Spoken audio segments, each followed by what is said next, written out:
Chapitre 5. Sandy. Sandy a marqué ma vie d'une impression durable, ainsi que les gens qui l'ont rencontrée.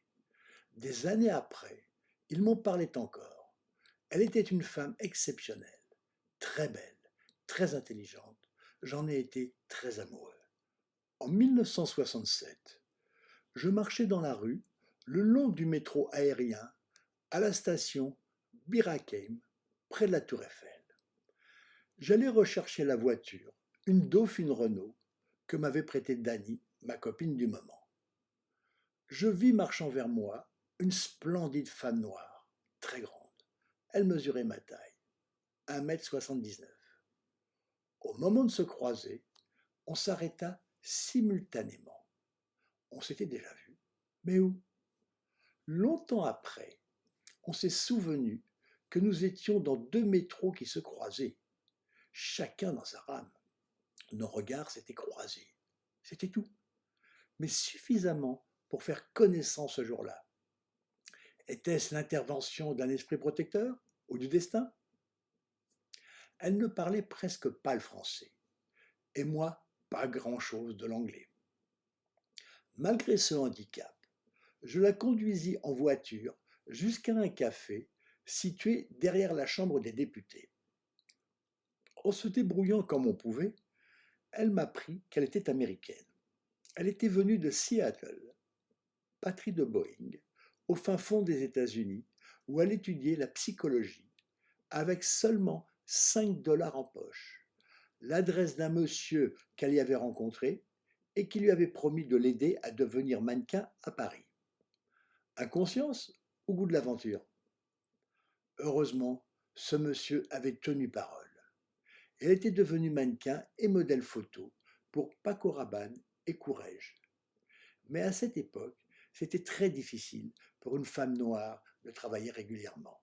Ces opérations ponctuelles, aussi valorisantes qu'elles aient été, ne lui permettaient pas de vivre correctement. Et elle avait prévu de repartir chez elle une semaine plus tard.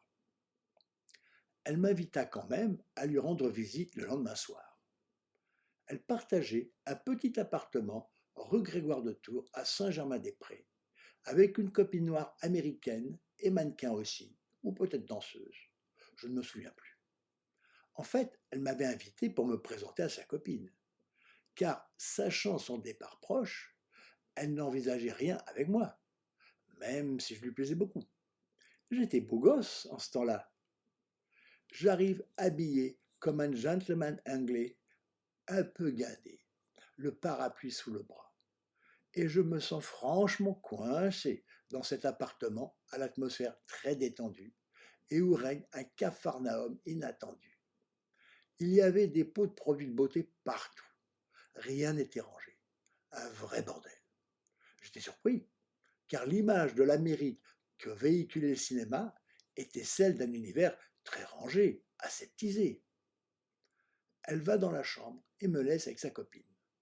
Quoique belle fille, elle ne m'inspire pas. Et c'était réciproque. Le temps passe. Je m'ennuie. Vers minuit, je décide de partir prendre le métro. À ce moment, Sandy vient me dire au revoir et m'accompagne sur le pas de la porte. Et là, alors que j'étais déjà dans le couloir, on parle. On rallume la minuterie qui s'éteint. On parle. Et on re-rallume la minuterie.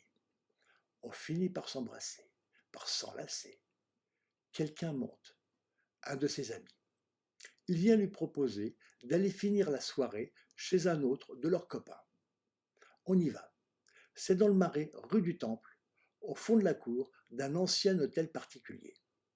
Au dernier étage, sous les combles, un grand espace avec beaucoup de caractère. C'est très sympathique.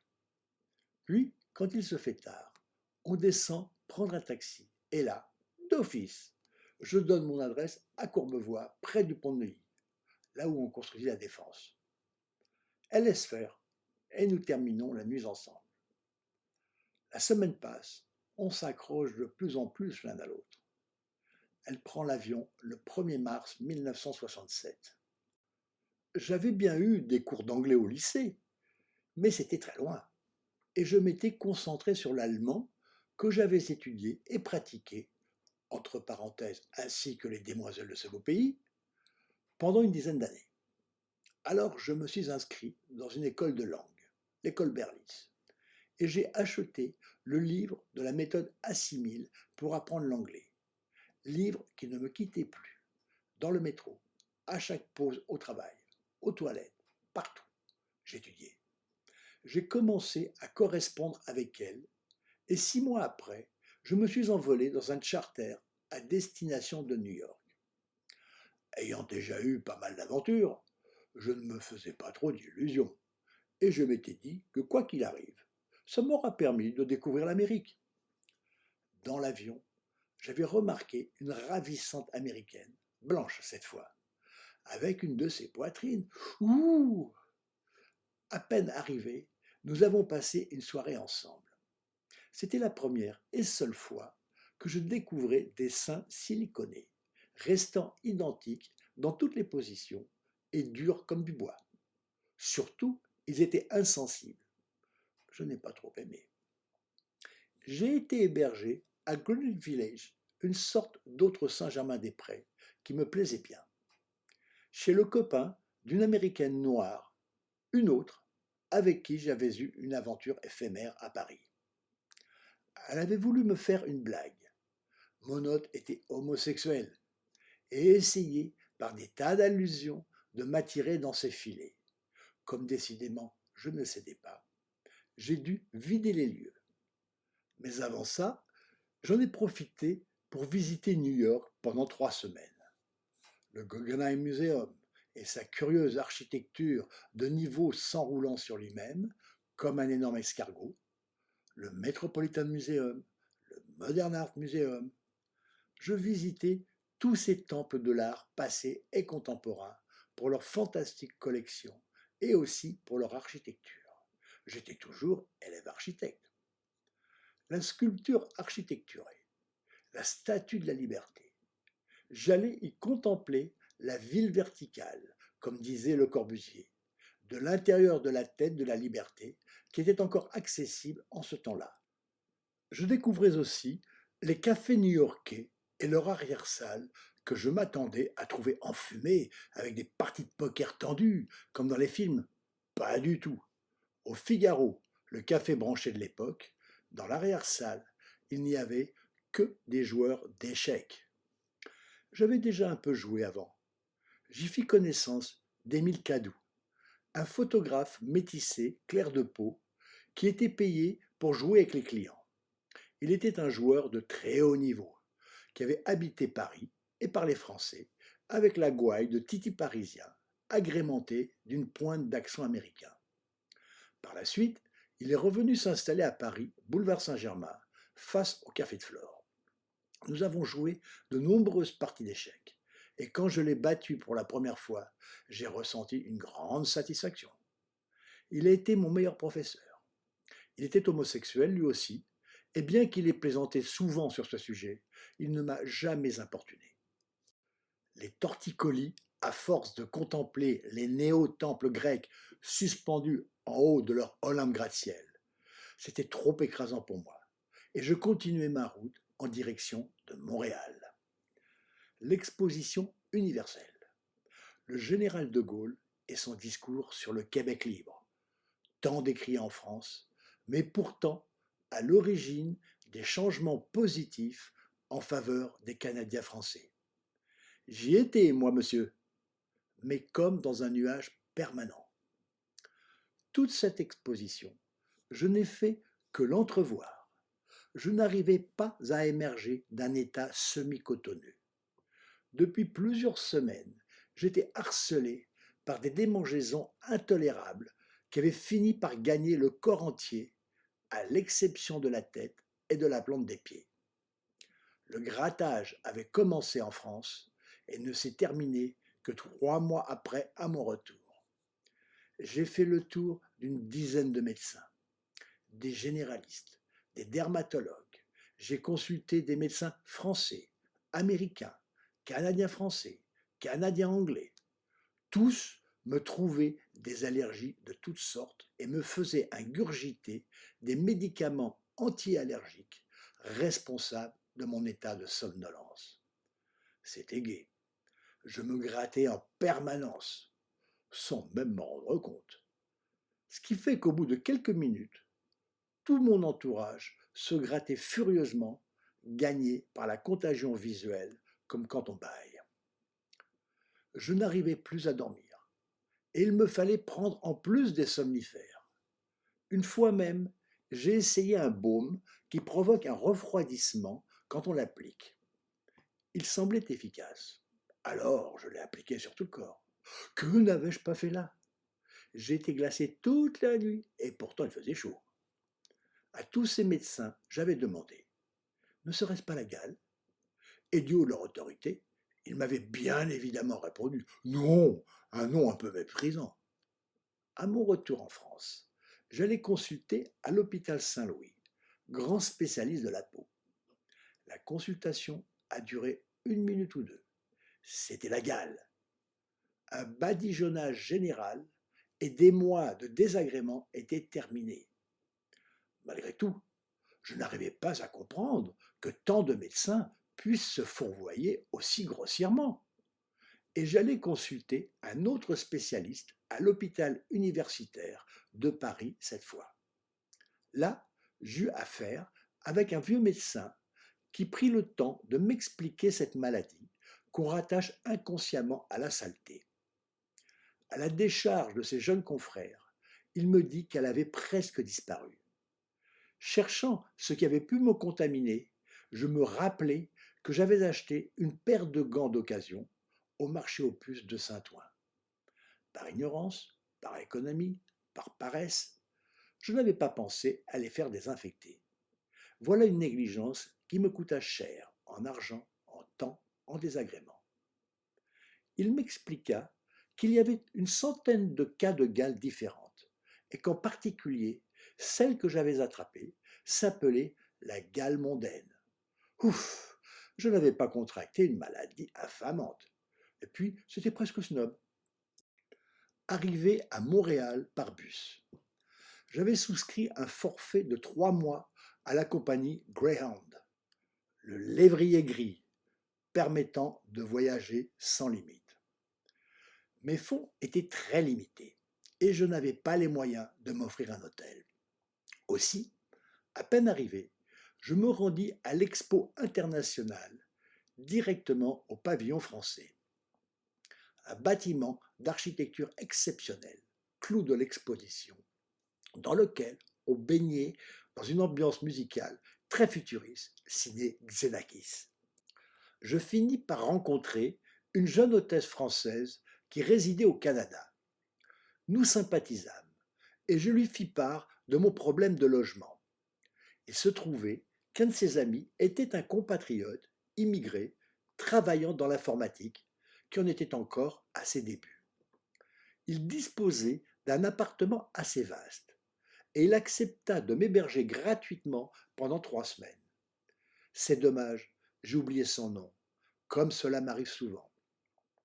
J'ai beaucoup de mal, depuis mon enfance, à mémoriser les noms et les dates, car je lui suis très redevable. J'ai trouvé les Canadiens très agréables, chaleureux et sympathiques, avec beaucoup d'artistes de talent. Je n'ai pas été surpris quand on les a vus débarquer en France. Si je n'avais pas craint leur hiver, peut-être que j'y aurais émigré. Quand on se promenait dans les rues de Montréal, très belle ville, c'était amusant de reconnaître au premier coup d'œil les quartiers français, dont les maisons d'allure un peu étriquée étaient entourées de murs et de palissades en tout genre, comme dans les banlieues parisiennes. Des quartiers anglais, avec leurs habitations paraissant plus accueillantes, environnées de pelouses bien taillées et sans barrière entre les voisins et la rue. Pendant ce séjour, j'ai eu une petite aventure avec une délicieuse petite Anglaise blonde, fait très exceptionnel dans mes aventures féminines. Le garçon qui m'hébergeait nous conduisit tous ensemble passer un dimanche au bord d'un petit lac. Il m'apprit que ce pays possédait plus d'1 million de lacs et que quand on louait une maison pour les vacances, on louait le lac avec. L'eau était rouge, C'était très impressionnant. On aurait pu croire se baigner dans du sang, alors qu'il ne s'agissait que de fer. Mais attention aux maringouins, de tout petits moustiques qui piquent et qui piquent, laissant des marques comme de très gros. De toutes mes pérégrinations en Amérique du Nord ou du Sud, c'est la seule fois où j'ai eu affaire à des moustiques. À Montréal, j'ai dessiné toutes sortes de sujets au feutre, et en particulier la police montée canadienne. Avec une copine québécoise, j'ai tenté ma première exposition dans un bar. Mon premier échec. Il y en aura d'autres. N'ayant pas pu faire d'argent grâce à mes dessins, et Sandy toujours incrusté dans ma tête, j'ai décidé de continuer le voyage. On m'avait parlé de la cueillette du tabac dans l'Ontario. Il paraissait que c'était fort bien payé. J'arrivais dans une petite ville très Far West, avec plein de gros bras. Il y avait ceux qui venaient s'éreinter à attraper la maladie du tabac, elle faisait les bras brun foncé jusqu'au coude, et ceux qui venaient pour les tabasser afin de leur soutirer leur argent. Charmante nature. Le bruit courait que ces gentils garçons avaient même pendu un policier. J'ai eu de la chance. Je n'ai pas trouvé d'embauche. Pendant les quelques jours où je cherchais du travail, n'ayant pas les moyens de m'offrir une chambre d'hôtel, j'allais dormir dans un kiosque à musique, en plein vent, au milieu d'un parc à l'abandon, avec quelques copains canadiens rencontrés sur place. Je dormais à même le sol, enroulé dans une couverture que je m'étais achetée. Au petit matin, j'ai eu mes premiers et derniers contacts avec les Indiens, du moins un Indien, une sorte de vieux sachem à la peau du visage toute parcheminée et ridée. Il ne pouvait être que Sachem dans mon esprit habitué au cinéma hollywoodien. Il était ivre-mort au cherry. J'étais très déçu. Il ne portait pas de plume. Je réalisais alors que la réalité de ces pauvres Indiens alcooliques était loin des films de mon enfance. Je repris la route en voyageant seul dans ces bus Greyhound très confortables, avec air conditionné. Comme j'avais très peu d'argent, j'ai pu découvrir l'envers du décor américain et aussi par les propos échangés avec mes voisins occasionnels de voyage. La pauvreté et même la misère que j'ai découverte ne correspondaient pas du tout à l'image des films Made in Hollywood. Depuis, des films comme Midnight Cowboy ou Taxi Driver ont montré le côté sordide de la réalité américaine. Chicago, splendide au bord du lac immense comme une mer. Quelle architecture! On y augurait une immense sculpture de Calder au pied de gratte-ciels en acier. Quelle allure! Le musée d'art moderne. J'y rencontre un copain des beaux-arts. Alors, toujours les mêmes partout? Eh oui, en fin de compte, le monde de l'art est assez petit et les lieux consacrés assez restreints. Je me promène au bord du lac dans un marché d'art très grand, tout en longueur, du genre de la place du Tertre à Montmartre, mais avec une bien meilleure qualité picturale, de très beaux dessins, de vrais artistes. Le soir, j'allais repartir vers l'ouest et j'irai bien seul dans les rues de Chicago, quand je fus abordé par deux filles. C'était la première fois que cela m'arrivait, et aussi la dernière. Habituellement, c'était le contraire qui se passait. Je m'amusais intérieurement comme un petit fou de cette situation inversée. Enfin, je pouvais dire non, ou peut-être minauder en quelque sorte. Mais quand elles m'ont proposé de m'héberger, je fus très attentif. Depuis une semaine, je n'avais pas dormi dans un lit, et je tombais de fatigue. Finalement, je finis par les suivre. Il fallut prendre un train pour la grande banlieue, puis aller de droite à gauche pour arriver enfin dans un petit hôtel. Le patron, amusé, me plaça dans une chambre au rez-de-chaussée et elle dans une autre à l'étage, lui entre les deux. J'en étais plutôt content. Je n'aspirais qu'à dormir et elles n'étaient pas vraiment à mon goût. Une, la plus attirante, avait le visage couvert de boutons. L'autre était très grosse et mal soignée, du genre Janis Joplin. Mais elles étaient très sympathiques. J'avais déjà remarqué pendant mon voyage que les fameuses superstars américaines se trouvaient soit au cinéma, soit dans les magazines, et que ces deux-là, en fin de compte, étaient très représentatifs des femmes croisées dans la rue. J'allais m'endormir quand elles vinrent toutes les deux, ayant réussi à tromper la vigilance du patron de l'hôtel, ce qui ne m'enthousiasmait guère. Je pensais un moment qu'elles souhaitaient un amusement à trois, ce qui contribua à m'éveiller complètement. Mais pas du tout. Elles m'avaient découvert ensemble et maintenant elles partageaient le gibier. Alors, je dus m'exécuter et me farcir la grosse, sans plaisir, en premier, vite fait, pour être débarrassé de la corvée. Avec l'autre, avec qui j'exigeais de rester seul, ce fut beaucoup plus agréable. Aux petits cris qu'elle poussait et à ce qu'elle disait, son French lover lui faisait découvrir des subtilités qu'elle ignorait. Comme elle était assez mignonne derrière ses boutons et dans ses expressions, je finis par rester 3 jours avec elle. Par la suite, nous avons même échangé des courriers pendant quelque temps. La route encore. La plaine n'en finit pas. 2000 kilomètres de platitude avant les montagnes. Il n'y a pas un arbre, que de l'herbe à bison. Le bus s'arrête à tous les moindres villages, c'est-à-dire tous les 50 kilomètres. On traverse de nuit Salt Lake City, la capitale des Mormons. Les Rocheuses.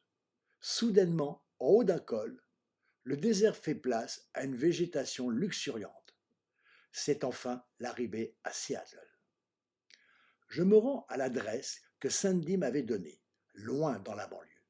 Une très jolie maison en bois, comme la plupart, entourée d'un magnifique paysage, d'où on pouvait apercevoir le mont Rainier dans le lointain.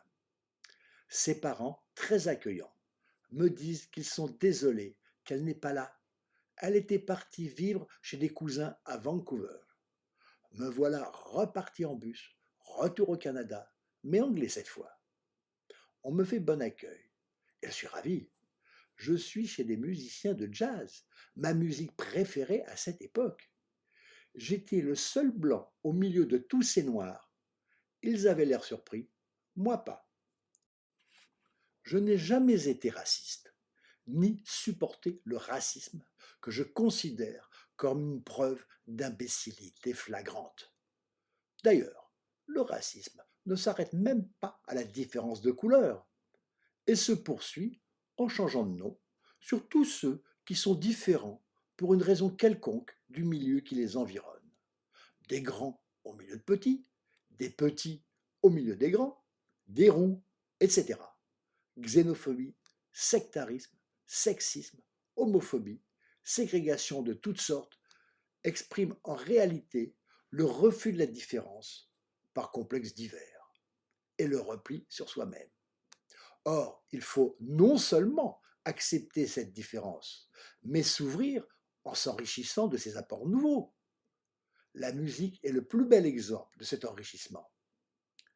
Quelques années plus tard, carrefour de l'Odéon à Saint-Germain-des-Prés, je rencontrai un copain Jésus.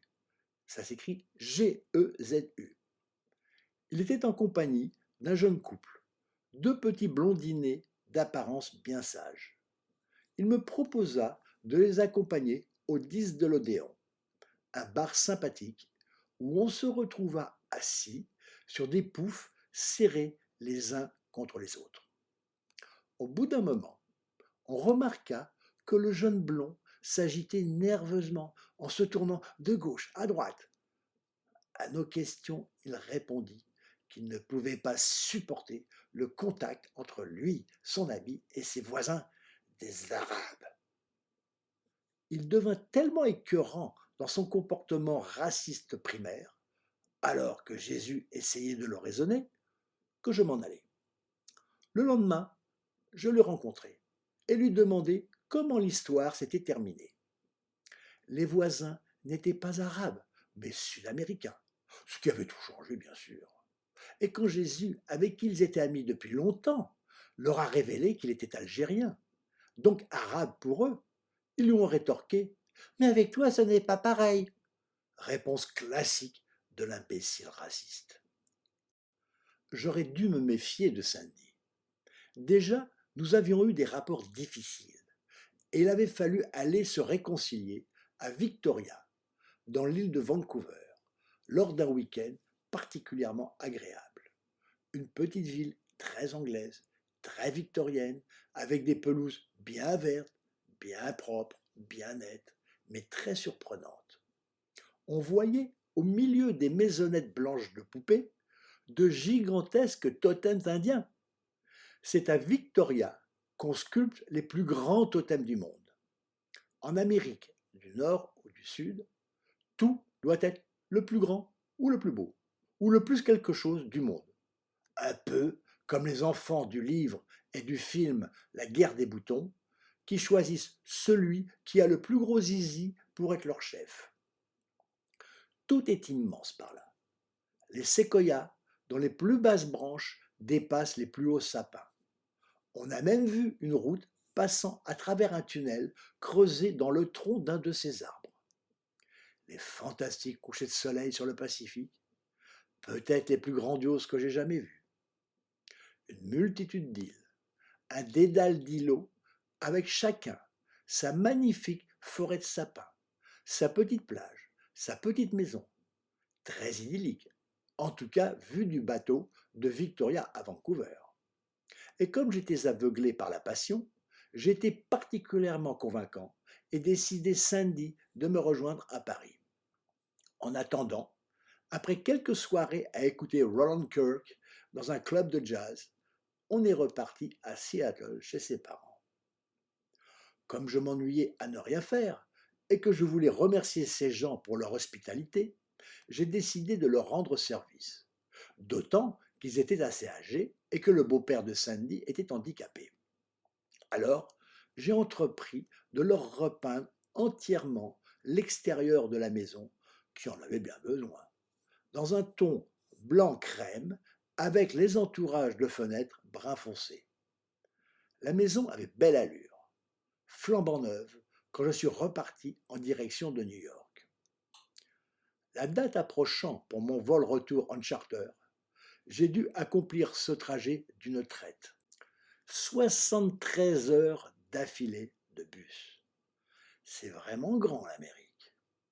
À la fin du voyage, je ne pouvais plus supporter d'être assis, au point que j'ai préféré abandonner tous les dessins qui m'attendaient à Montréal. Durant ce retour éreintant, j'avais rencontré un jeune Anglais de Cambridge. Pendant une halte à Pittsburgh, sinistre capitale enfumée de l'automobile, on va dans une boulangerie. Il demande un pain au chocolat, avec son plus pur accent so British.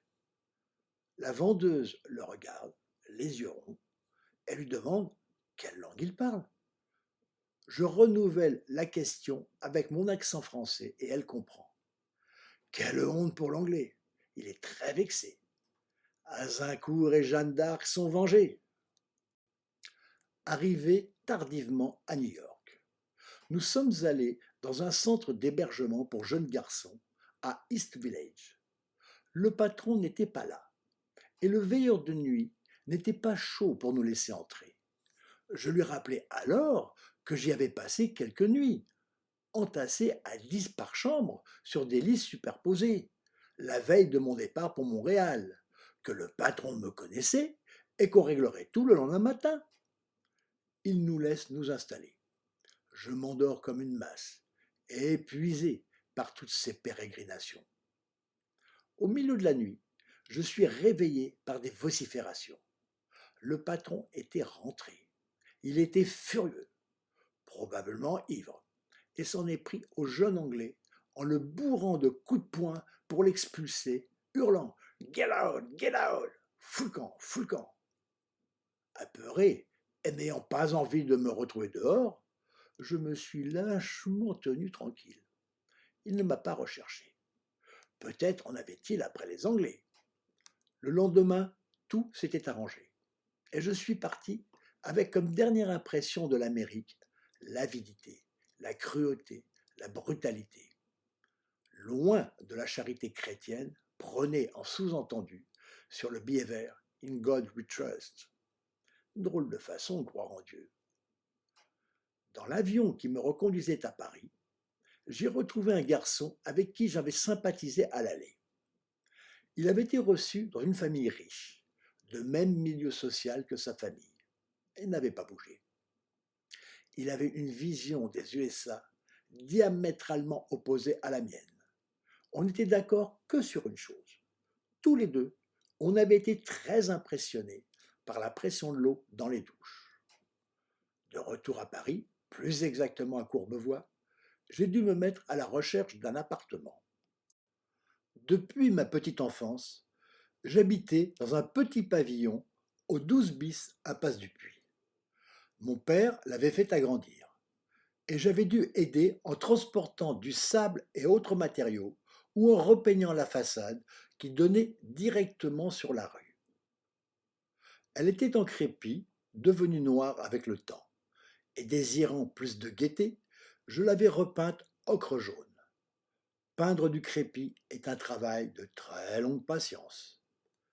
Sur l'arrière, il y avait un tout petit jardin au centre duquel mon père avait planté un cerisier pour faire plaisir à ma mère, de la cerise acidulée, dite anglaise, que je pouvais cueillir simplement en me penchant par la fenêtre de ma chambre au premier étage. Pendant qu'elle me portait dans son ventre, elle avait eu des envies de cerises. Et on dit que quand une future maman a de fortes envies, elles se transmettent à leur enfant. C'est mon cas, et les cerises sont parmi mes fruits préférés. Les activités professionnelles de mon père l'avaient conduite à s'installer à Bagneux, dans la banlieue sud, avec un atelier d'affûtage de précision, et il souhaitait déménager. Mais ma mère étant morte, nous étions 3 héritiers, avec ma sœur Martine, qui a près de 4 ans de moins que moi, et mon frère Gilles, de 11 ans plus jeune. De plus, la maison était expropriée à cause de la création du quartier d'affaires de la Défense. Mon père obtint du juge qu'il puisse vendre le pavillon au meilleur prix, pourtant bien faible en raison du décret d'expropriation, et qu'il rachète une plus vaste maison avec un grand jardin à Bagneux, utilisant l'argent qui devait nous revenir, puisqu'il faisait fructifier notre héritage. Donc, mon père a vendu le pavillon et demandé que je puisse rester comme locataire jusqu'à la démolition. Avec mon grand besoin d'indépendance, ça m'arrangeait plutôt bien. Un jour de 1964, je suis sur le pas de la porte et un peu ému, je vois ma famille s'éloigner en voiture en faisant de grands gestes. Je ne suis pas parti de chez mes parents comme tous les jeunes. Ce sont mes parents qui sont partis de chez moi. Je payais un loyer très faible par trimestre, mais quand on n'a pas d'argent, très faible est encore trop. Et la maison était trop grande pour moi. Alors, je l'ai partagée avec d'autres étudiants des beaux-arts. Il y eut des élèves architectes, un peintre qui obtint le prix de la Biennale de Paris à ce moment-là, Claude Wedel, un graveur autrichien, etc. Pour fêter la nouvelle vie qui s'annonçait, je décidai de faire une fête. N'ayant pas d'argent, je demandai à chacun d'apporter quelque chose à boire ou à manger. Le bouche à oreille aidant, on se retrouva une centaine avec une fanfare des beaux-arts en prime. Quelle fête ce fut! L'impasse était remplie de personnages ivres. Il y eut d'autres fêtes, moins bruyantes, des moments plus difficiles quand il fallait faire le ménage ou la vaisselle. Mais dans l'ensemble, ce fut une période très réjouissante. Vers la fin, je partageais la maison avec des gens du Sud, dont 2 chanteurs musiciens, très amusants, sauf qu'ils vivaient la nuit et que moi je travaillais le jour. Une fois, j'arrive à la maison. J'ai oublié mes clés. Je sonne. Un des chanteurs m'ouvre complètement nu. Il me dit « T'as une bite d'acier, viens !» Je le suis. Ils étaient tous les trois, à poil, en train de s'amuser avec une fille joyeuse, tout à fait consentante. Elle était à quatre pattes quand je suis arrivé, avec une bougie allumée plantée dans le cul. J'ai décliné l'invitation, n'ayant jamais apprécié ce genre de partie à plusieurs, même drôle, surtout s'il y avait d'autres hommes. J'étais arrivé au bout des 4 ans, et il fallait que je trouve un autre logement.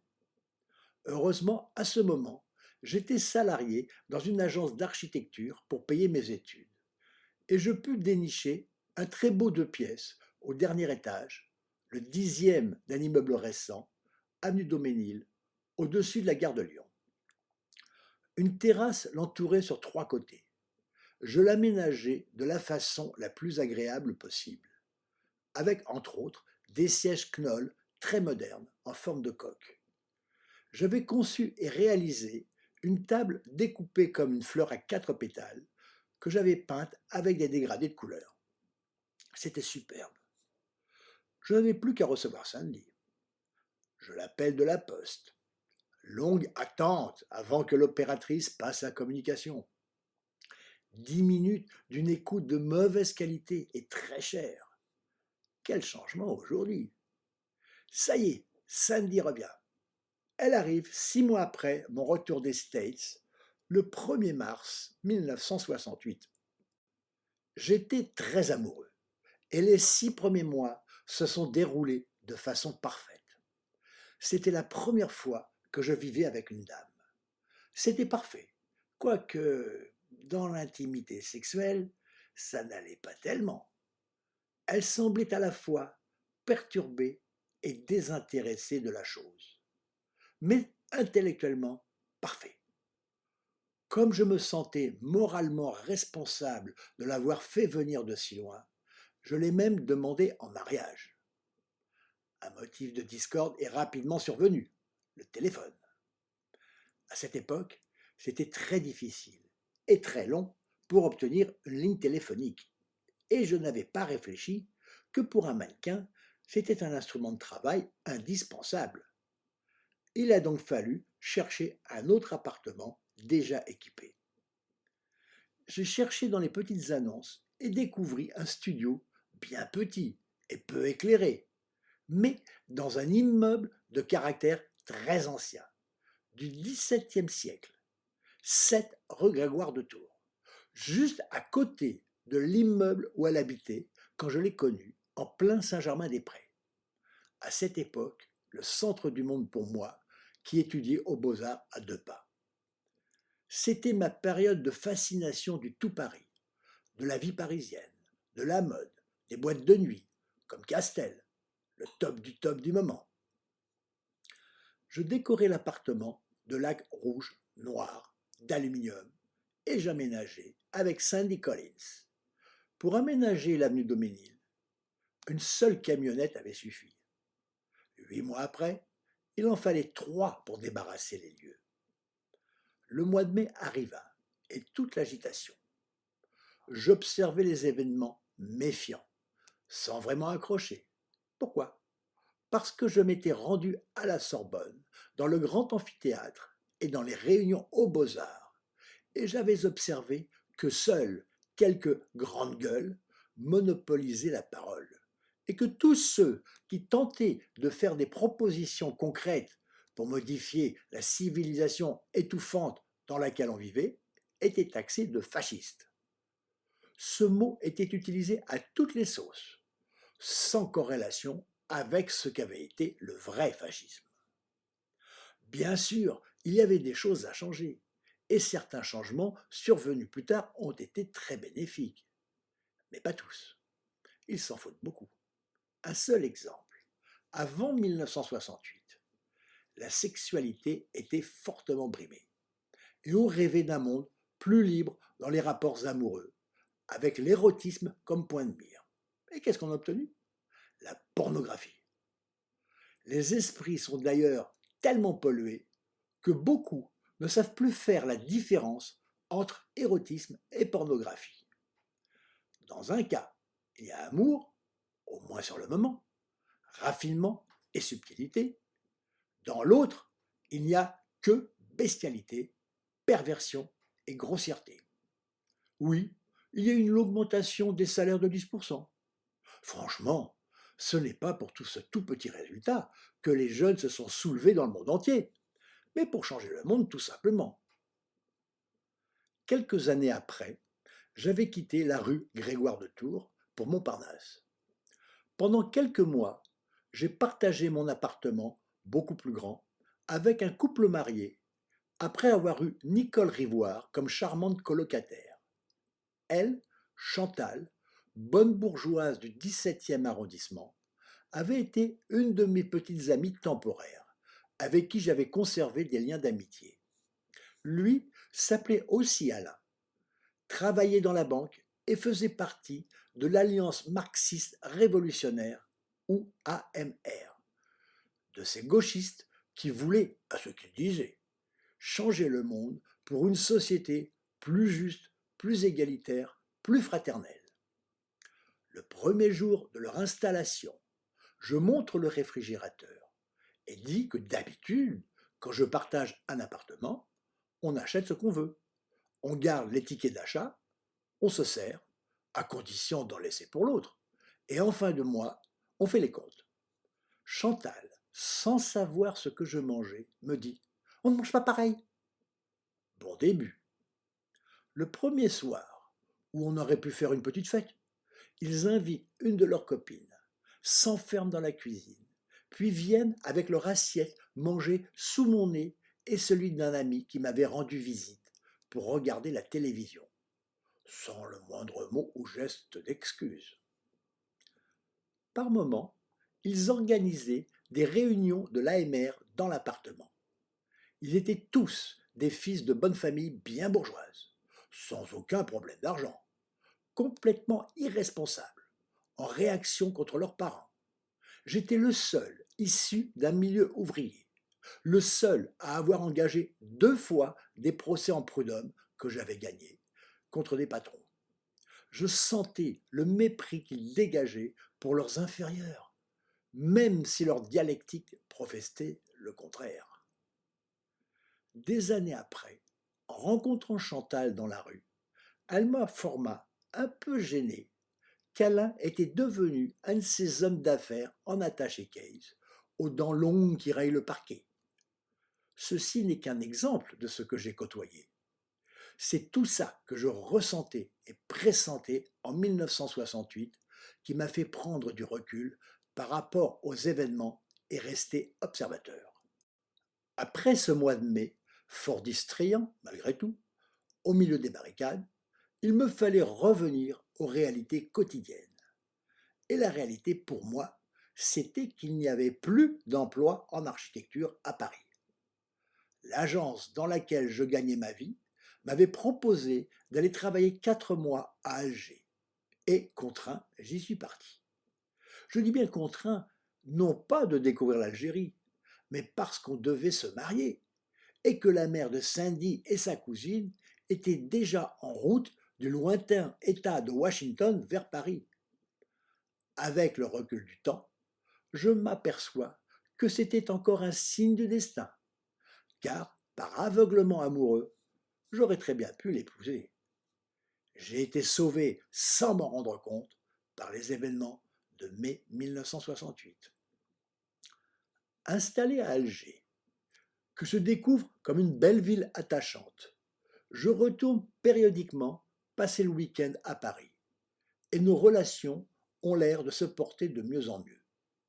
2 mois après, elle me rejoint à Alger, et dès la sortie de l'aéroport où j'avais été l'accueillir, mon enfer terrestre a commencé, du moins l'un des plus marquants. L'enfer, c'est les autres, disait Jean-Paul Sartre. Il oubliait le principal artisan, c'est-à-dire soi-même. C'est soi-même, par une méconnaissance de ce qu'on est vraiment, qui forge le cadre de son enfer, à travers les enchaînements de situations mentales et psychiques qu'on a provoquées ou dans lesquelles on s'est laissé enfermer. Le plus souvent, c'est le sentiment le plus élevé et le plus pur, l'amour, qui entraîne cette chute en enfer. Essentiellement parce qu'on y intègre beaucoup d'autres sentiments, tels que l'égoïsme, la possessivité, le manque de confiance en soi, et donc en l'autre, la passion, etc. On est conduit à un terrible malentendu entre deux personnes supposées s'aimer au départ. Supposées. Dans la réalité, on peut se rendre compte qu'il est très rare que deux personnes s'aiment simultanément avec la même intensité. La plupart du temps, l'une aime alors que l'autre n'aime qu'un peu, ou même pas du tout.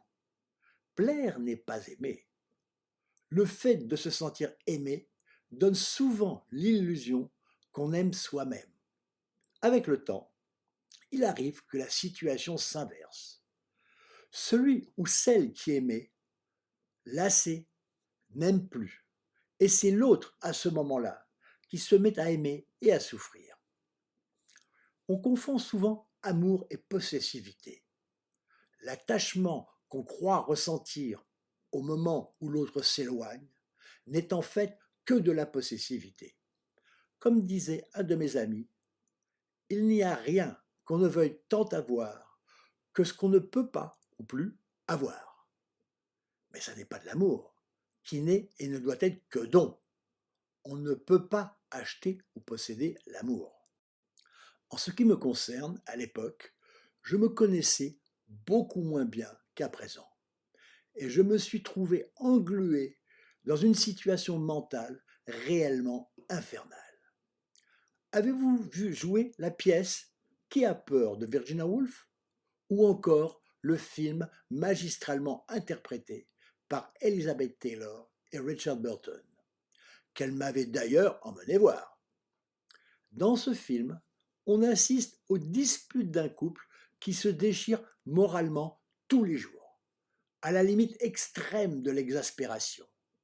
Exaspération qu'il faut absolument contenir pour avoir le dernier mot. Celui ou celle qui craque perd le jeu, puisqu'en fait, il s'agit d'une sorte de jeu destructeur. C'est typiquement américain. Ils appellent ça to have an argument. Je ne vous le recommande absolument pas. Eh bien, Sandy avait besoin de son argument tous les jours pour son équilibre, comme une drogue. Elle le reconnaissait elle-même. Cela avait commencé dès son arrivée à Alger, où elle avait été retenue longtemps à la douane pour avoir oublié de demander un visa. Du coup, elle avait décidé que c'était terminé entre nous. Je lui ai fait remarquer qu'il y avait très peu de temps de vol entre Paris et Alger, et que cette décision, à laquelle je ne croyais pas, elle aurait pu la prendre avant de partir, et m'éviter de me faire perdre la face vis-à-vis de mes collègues, à qui j'avais annoncé son arrivée. Je lui ai dit que puisqu'on avait prévu qu'elle reste un mois, elle allait rester un mois. C'est à ce moment que l'enfer s'est éveillé. Elle avait un très bon prétexte pour son argument quotidien qu'on pouvait enfin inaugurer. Mais en fait, il n'était même pas nécessaire d'avoir une raison particulière pour ce genre de dispute. On pouvait très bien faire appel à des souvenirs, des suppositions, des inventions ou de pure méchanceté gratuite. Tout se passait de plus en anglais. Ah, ça, j'ai fait des progrès dans la connaissance de cette langue parlée. J'ai bien essayé d'améliorer la situation en allant avec elle passer un week-end à la première oasis dans le désert près d'Alger. J'ai beaucoup apprécié le silence, les dunes de sable, la promenade en dos de chameau.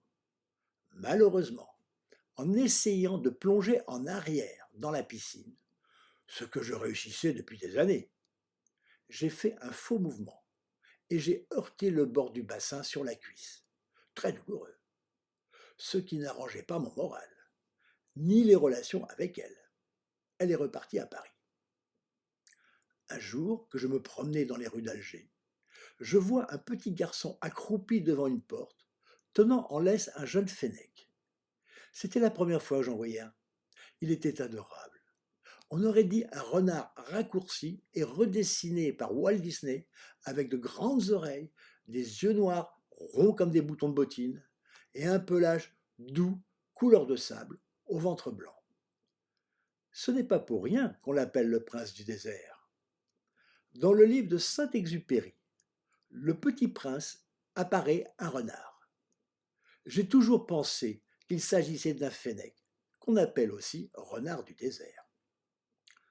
Comme le jeune garçon le vendait, et qu'un autre aurait pu le prendre, je l'ai acheté sans marchander. Je l'ai appelé Chubby, ce qui signifie joufflu en anglais, en mémoire d'un personnage de bande dessinée dont me parlait Sandy, et aussi dans une tentative pour l'amadouer. Il a été pour moi un merveilleux petit compagnon, qui m'a suivi partout pendant 6 à 7 ans. Il était apprivoisé. Le seul ennui, c'est qu'il vivait la nuit, et qu'il était capable de gratter sans fin le même carrelage, probablement à la recherche d'insectes. Je l'ai emporté partout avec moi. La première fois qu'il a pris l'autobus, il s'est affolé quand les portes automatiques se sont refermées en expulsant l'air comprimé. Le sifflement lui rappelait ses ennemis naturels, les serpents. Quand j'ai eu une petite moto, je le mettais dans mon blouson.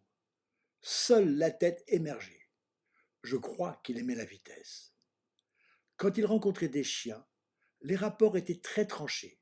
Ou il l'aimait, ou il était terrorisé. Une fois au bois de Boulogne, il voulait s'amuser avec un berger allemand 10 fois au moins plus gros que lui. Je l'ai laissé courir en laissant sa laisse traîner par terre derrière lui pour pouvoir le rattraper en mettant le pied dessus. C'était très drôle de voir ce grand chien se sauver affolé, poursuivi par ce tout petit animal qui ne voulait que jouer. Pour les animaux, les chiens surtout, ce n'est pas la vue qui compte, mais l'odeur.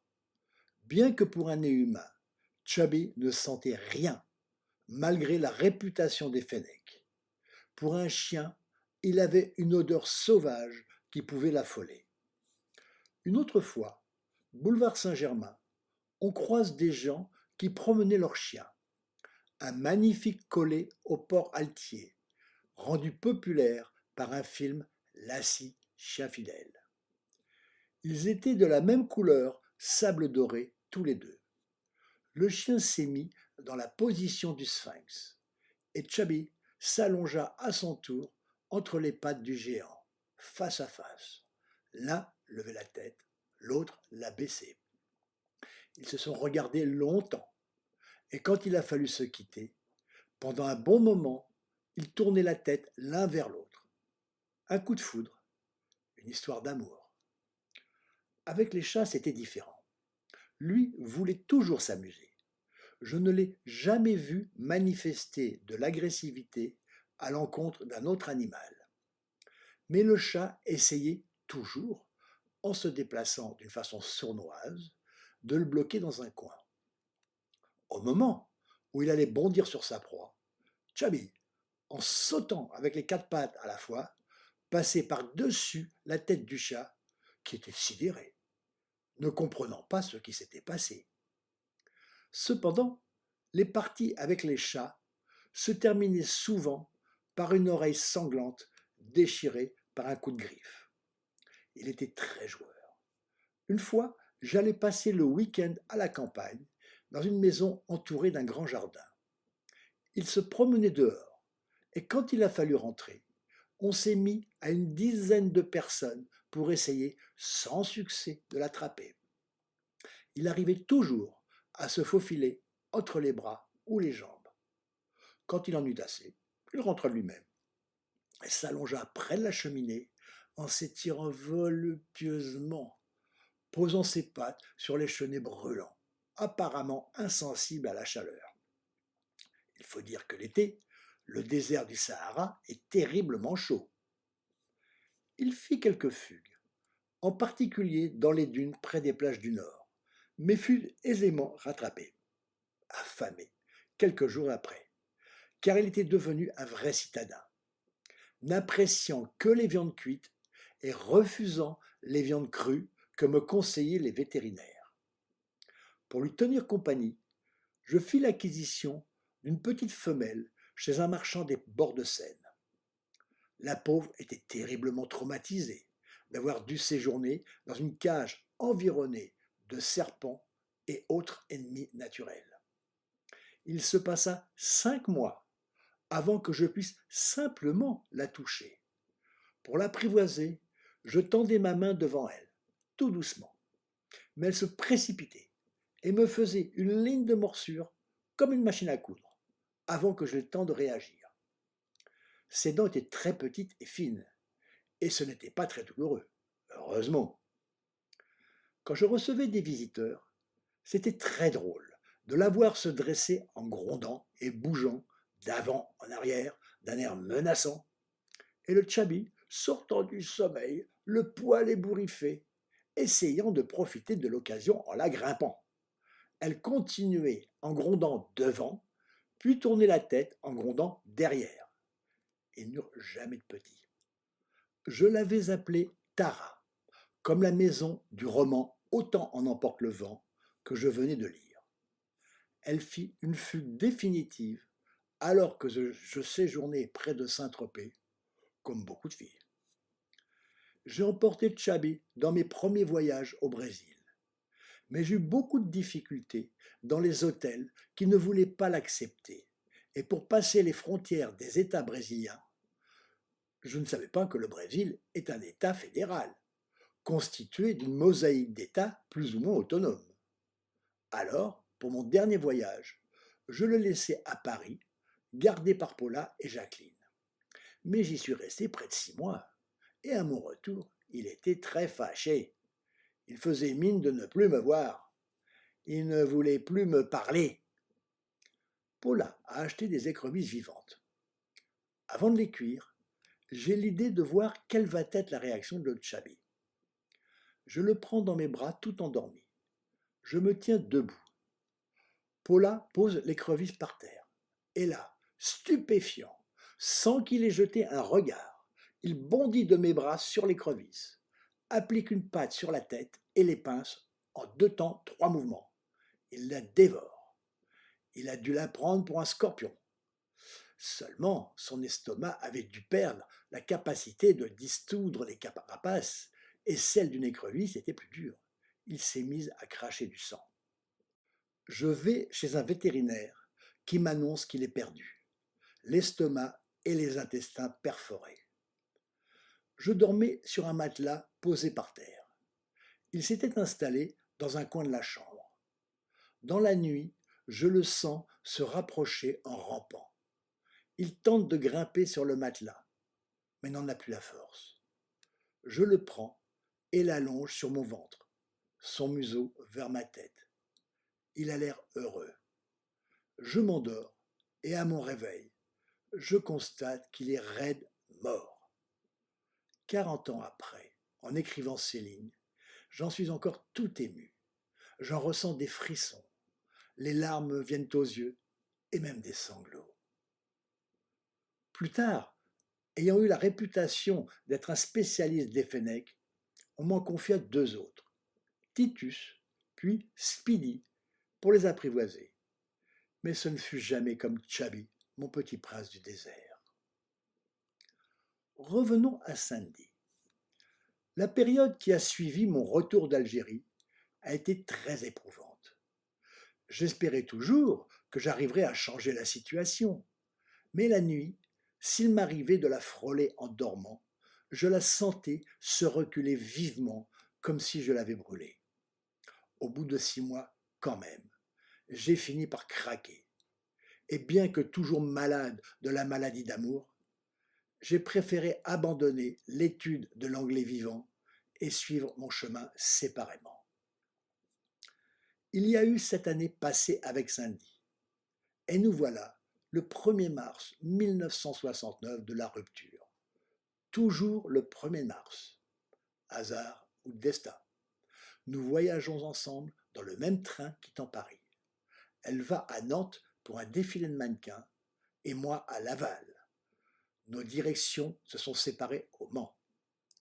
J'allais m'arrêter 2 semaines dans cette petite ville charmante, mais froide et particulièrement humide, surtout quand on est au garde à vous, à l'aube et l'estomac vide. J'étais incorporé dans l'armée française, précisément dans les transmissions pour le service national, disparu depuis. En raison des événements de mai 1968, les examens nécessaires pour passer en première classe d'architecture n'avaient pas pu avoir lieu, d'où suppression du sursis d'incorporation.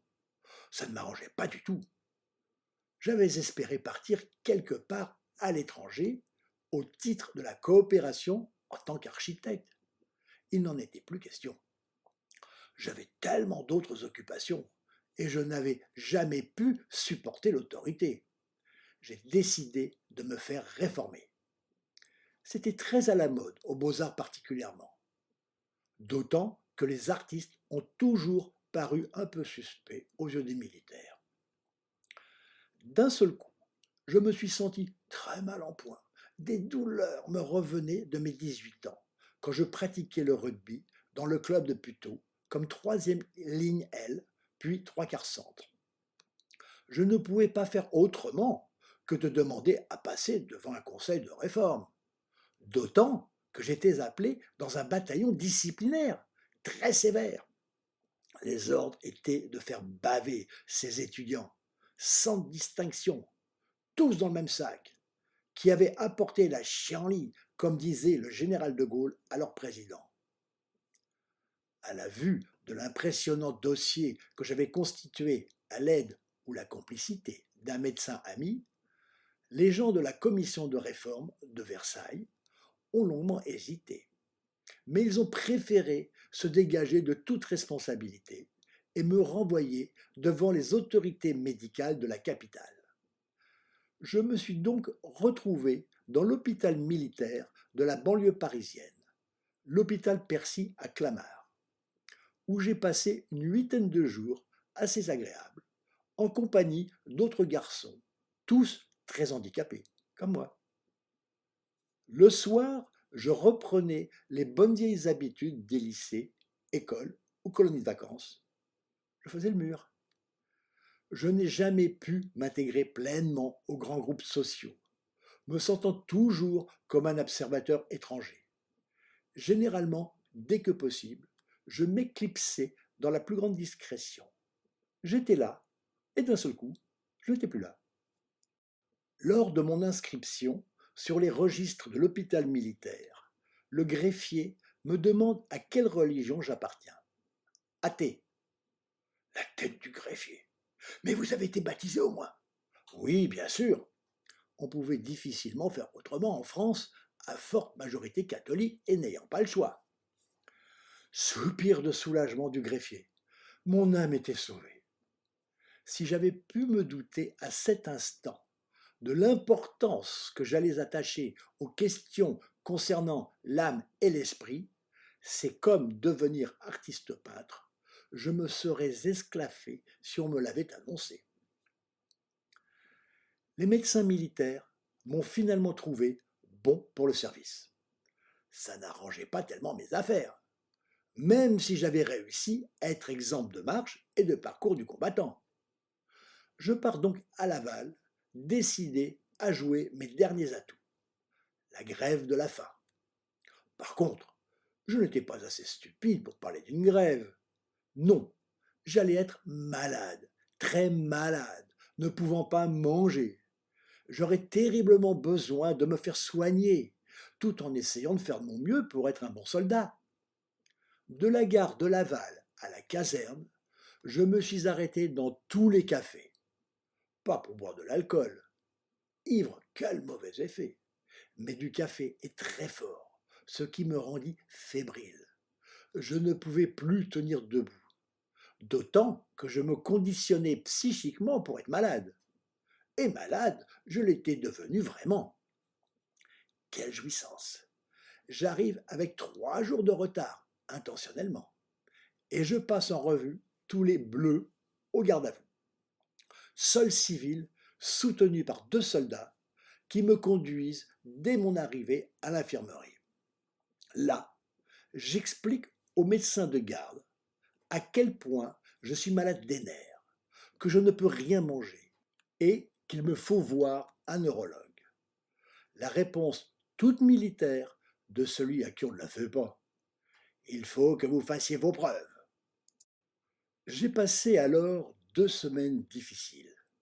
Je ne mangeais rien du tout. Mais j'allais quand même à l'exercice du maniement d'armes, au tir, aux leçons diverses, etc. avec les autres. Le plus difficile, c'était le moment des repas. Du moins, l'attente de ces moments qui m'étaient devenus comme des étapes à franchir. Chaque étape me rapprochant un peu plus de la liberté. C'est du moins ce que j'espérais. À la cantine, j'étais assez détaché. Je devais prendre un plateau, puis choisir des plats, ma foi assez appétissants en d'autres circonstances. Et à table, je les redistribuais aux autres garçons ahuris qui, en plus, ne comprenant pas ce que je faisais, insistaient pour que je mange au moins quelque chose. Mais je tenais bon, buté comme un vrai breton, de par mes origines maternelles. Le temps passant, je m'attendais à des troubles évidents. Mais non, rien. Au contraire, quel esprit lucide j'avais. Par contre, mes préoccupations n'avaient rien de spirituel. Je crois bien avoir humé et goûté avec un très grand réalisme tous les plats les plus appétissants que mon imagination me cuisinait. Un peu impatient tout de même, j'essayais de forcer le rythme, pensant qu'il valait mieux un choc brutal, que mon organisme récupérait assez vite, plutôt qu'une lente dégradation pouvant laisser de pénibles séquelles. J'en avais vu les tristes résultats sur un de mes amis de l'école des beaux-arts, qui avait réussi à se faire réformer de cette façon, sur une durée assez longue et plus éprouvante que ce que j'ai connu. Entre autres, il dut faire des marches de 40 kilomètres. Mais la liberté peut être à ce prix-là. Je cherchais donc toutes les occasions d'accroître le délabrement apparent de mon physique. Quand on est d'une constitution robuste, ce n'est pas très facile. En particulier, je fumais énormément, beaucoup plus que d'habitude, et j'essayais de ne pas dormir la nuit. Je m'installais sous les couvertures avec une lampe électrique, un livre et un chewing-gum. Mais rien à faire, je finissais toujours par m'endormir. J'ai toujours eu besoin de dormir beaucoup. Je me réveillais au cours de la nuit avec la lampe allumée, mastiquant le chewing-gum, ce qui n'était pas particulièrement agréable. Il me fallait conserver toujours une forte volonté pour continuer cette grève de la faim, car il était beaucoup plus facile de suivre le mouvement et m'incorporer au troupeau, d'autant que les garçons qui m'entouraient, les officiers et les sous-officiers, étaient plutôt sympathiques. Il y avait une atmosphère un peu boy scout, avec des feux de bois dans la nature et des champs de marche qui me rappelaient les colonies de mon enfance à Villers-sur-Mer en Normandie, mais ne facilitaient pas l'isolement dans lequel je me maintenais volontairement. Il y eut quelques anecdotes amusantes comme celle-ci. Un dimanche, tout le haut état-major de la région militaire était venu à la caserne pour procéder à une liaison radio particulière avec New York pour je ne sais quelle raison. Mais malgré tous leurs efforts, les militaires ont été incapables d'établir cette liaison par eux-mêmes et ont dû aller chercher un dépanneur civil pour résoudre le problème. On se sentait protégé avec une telle équipe. Et c'était un régiment spécialisé dans les transmissions, avec un important équipement hautement sophistiqué. Tout ça devenant bien monotone et ennuyeux, je décide de brusquer le cours des événements. J'ingurgite force café instantané, froid, à peine délayé. C'était dégueulasse, pour être surexcité. Et je retourne voir le médecin, avec mon crâne à moitié rasé et mes joues très creuses. Il a dû avoir peur et me prend rendez-vous avec le neuropsychiatre de Rennes. Dès ce moment, j'ai su que j'allais gagner la partie. Et alors que j'étais prêt à me laisser mourir de faim quelques instants auparavant, d'un seul coup, je me suis senti envahi par une faim de loup et j'ai recommencé à manger, à dévorer plus exactement, avant même d'avoir le résultat final. Je me suis jeté sur tout ce qui était comestible et qui me tombait sous la main. Bien évidemment, ce n'étaient pas les bouillons légers que j'aurais dû ingurgiter précautionneusement, mais au contraire des faillots avec de gros morceaux de pain. Toute ma volonté était retombée et je ne pouvais plus m'arrêter. Mais qu'est-ce que j'ai été malade par la suite, et réellement cette fois. Mon ventre s'est mis d'un seul coup à enfler comme une barrique. Je vous laisse imaginer mes tourments quand je suis retourné pour la première fois aux toilettes après une si longue absence. Le prix de la liberté. Le camion vers Rennes au petit matin. Il y fait très froid. Je n'ai presque pas dormi de la nuit intentionnellement et j'ai avalé le maximum de café soluble mal délayé et sans sucre, froid, burk, pour me mettre au mieux de ma forme. L'hôpital, service de neurologie. Plusieurs soldats plus jeunes attendent déjà. Je pourrais facilement passer le premier, mais je veille bien à rester le dernier. Et pour augmenter ma nervosité apparente, je ronge tous mes ongles, sauf un à chaque main, pour que le contraste soit plus frappant. C'est mon tour. En entrant dans le cabinet du médecin, celui-ci me regarde d'un air signifiant visiblement « encore un fumiste ». J'y suis resté une bonne heure, alors que la plupart de mes prédécesseurs n'étaient restés que 10 à 15 minutes. Quand je suis ressorti, le médecin ne me regardait plus du tout de la même manière. C'était plutôt le genre « pauvre type, si jeune ». Il faut dire que j'avais mis le paquet. Bien qu'improvisant au fur et à mesure de l'examen, toutes mes réponses et mes attitudes étaient soigneusement réfléchies et étudiées. Par exemple, je m'étais assis sur le bord de la chaise, dans une position de repli sur soi, tout en me frottant nerveusement les mains l'une contre l'autre. Je fixais le docteur droit dans les yeux. J'étais le malade qui cherche à aider la médecine pour tenter de guérir. À chaque question, un tant soit peu technique, de la profession psychiatrique, comme « pensez-vous être névrosé ?»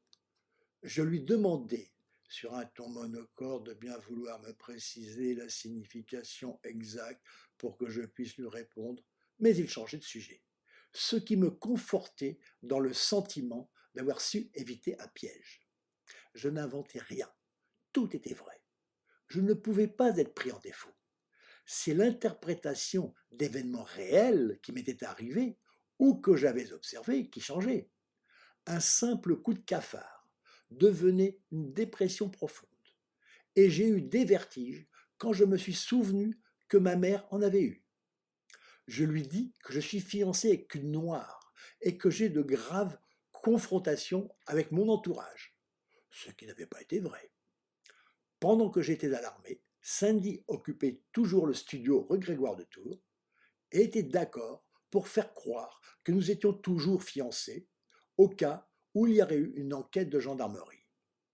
Le docteur hoche la tête de celui qui comprend les pulsions racistes et néocolonialistes.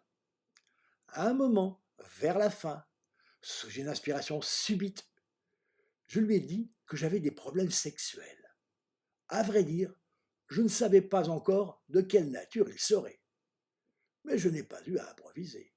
La seule évocation de la sexualité a dû être suffisante pour lui évoquer ses propres démons. Il a rapidement changé de sujet. C'est un peu dommage, car je commençais à m'amuser vraiment et me sentais en pleine verve inspiratrice. J'ai su être tellement convaincant que le soir même, j'étais de retour à Paris, puis chez mes parents, à Bagneux. Après la mort de ma mère, mon père s'était mis à vivre avec Catherine, son associée, dans leur entreprise de mécanique, qui ne revenait pas. Il n'avait pas cru que je réussirais. J'étais en permission libérable. 3 semaines plus tard, je repassais devant l'ultime commission qui me valut mes dernières émotions. Un fringant capitaine tenait un tampon dans chaque main. Il demanda: alors, c'est avec celui-là ou avec celui-ci qu'on réforme?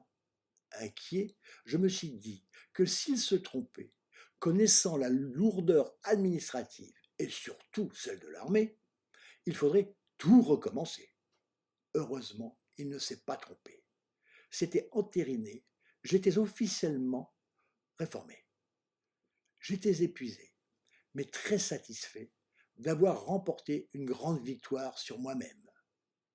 L'armée n'avait été en réalité qu'un révélateur de la grande force que j'avais découverte au plus profond de moi. J'étais peut-être un anti-héros aux yeux du monde, mais je me sentais tellement héroïque dans mon combat intérieur. J'avais voulu une chose et malgré les difficultés et les obstacles, je l'avais obtenue. Depuis, ce souvenir m'a soutenu dans les moments les plus difficiles. Sandy a quitté le studio quand je suis revenu. Après, longtemps après, nous sommes devenus de très bons amis. Elle vivait alors avec Gabriel Pomeran, une grande figure de la rue Saint-Benoît à Saint-Germain-des-Prés. Il était un grand écrivain, très érudit. Il avait écrit entre autres un dictionnaire de philosophie toujours publié. Il aurait dû et pu être très célèbre s'il ne s'était pas replié dans son antre, détruit par un abus de toutes sortes de drogues. Pour se les procurer, il en était réduit à écrire comme nègre d'écrivains célèbres. À 43 ans, l'âge où il est mort, il paraissait 20 ans de plus mal conservé. Sandy semblait apprécier l'impuissance sexuelle de Pomeran. J'étais un de ses derniers intimes et sincèrement navré de le voir déchoir de plus en plus. On aurait dit un vieillard, décharné, couvert de gros furoncles purulents, mal rasé, mais toujours grand seigneur. Les rares personnes qu'il acceptait encore de recevoir étaient toutes passionnantes, comme Jean Babilé, ancien danseur étoile, que je n'ai pas vu danser sur scène à l'Opéra Garnier, mais sur son énorme moto, tout juste s'il arrivait à poser les pieds par terre à l'arrêt. Moi, je n'avais qu'une toute petite moto rouge, ma première moto, une 125 cm3 Suzuki. Et il fallait voir le spectacle, le jour où j'ai transporté ce grand seigneur de Gabriel Pomeran jusqu'à la gare de l'Est sur cet engin pétaradant. Sa tenue et son encombrement de bagages n'avaient vraiment rien du motard. Après sa mort, Sandy s'est mise en ménage avec Paul, un noir américain batteur de jazz. Un peu fou, mais très sympathique. Je les ai fréquentés encore un peu. Puis, elle est retournée aux USA et j'en ai plus eu de nouvelles.